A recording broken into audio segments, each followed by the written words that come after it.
This is my butterfly platform.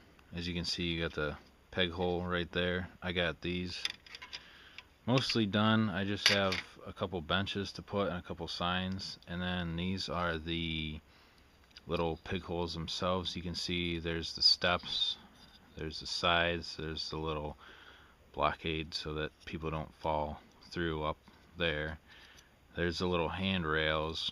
Unfortunately, I should have 4 of these, and I have enough pieces for 4 pig holes, but I don't have 8 handrails, which I need for the 4 pig holes. So I don't know exactly what I'm going to be doing with the rest, but when this is all said and done, it's really tough to do with one hand.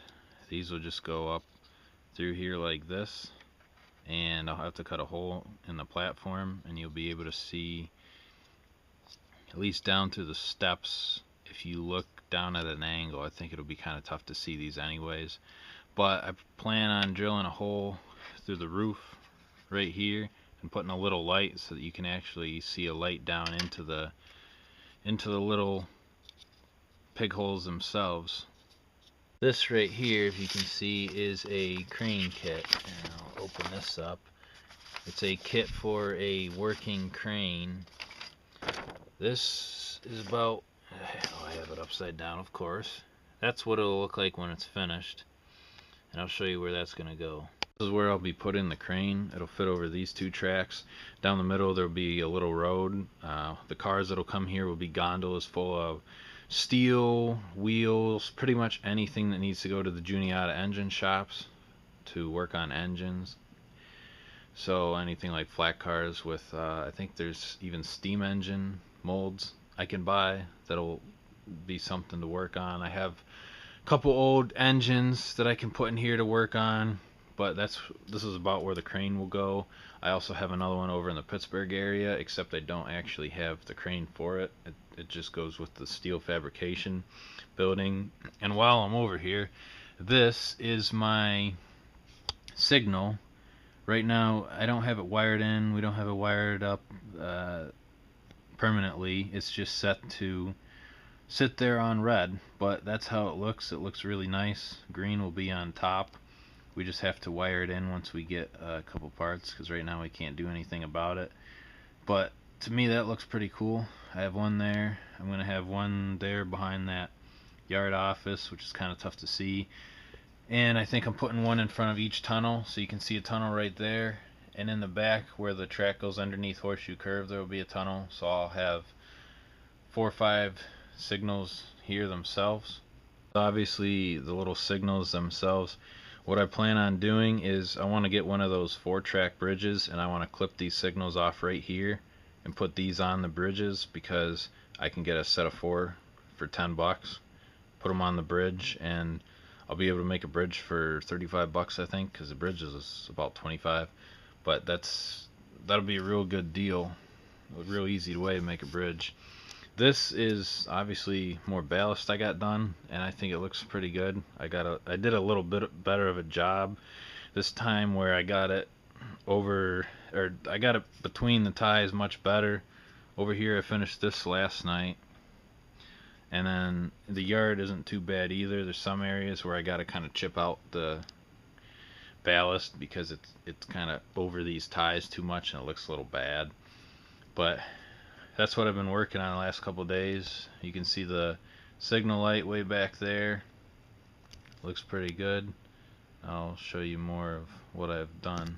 You can see this is actually supposed to be kind of like a crane kit too. There's no crane for it. The crane kit I have is actually supposed to go on this, except I decided I just want 2 different crane kits because there will be a roof on this, so you can't really see anything underneath it anyways. So I figured this will just stay with Vulcan Manufacturing. So this is the steel fabrication industry. You can't really see the windows and doors there. Maybe you can, but they'll take steel out of there. Crane will load it onto a gondola that sits there, and that's about how that'll work. Is that coal and oil company that I bought a couple weeks ago. I think I showed everyone the box while it was in the box. These are the little coal chutes to dump the coal out. Coal cars come up behind and drop their coal through a grate. Not this grate, but I may use this grate for this and the power company. Then I got little buildings like a pump house, a couple oil tanks for this as well. This wasn't too hard to build. This is for public consumption, so trucks take the coal away. Anyone can buy coal or oil.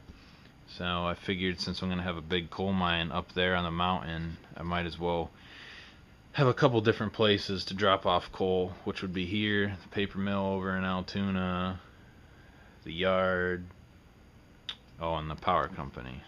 This building, as you can see, I only have one side up. There's no back to it. There's just a roof.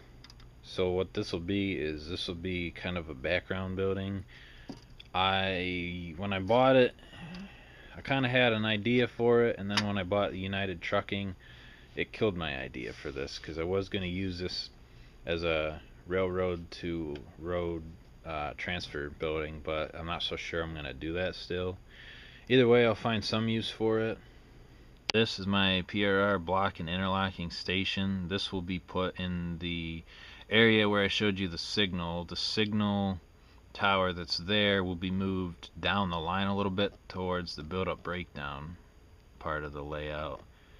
Right now all my models are kind of just a big can of worms. I have a bunch of little pieces done here and there, but I got a lot more to do. But that's what I've been working on lately, and then today I plan on actually putting down the coaling tower for the steam engine and getting some track laid.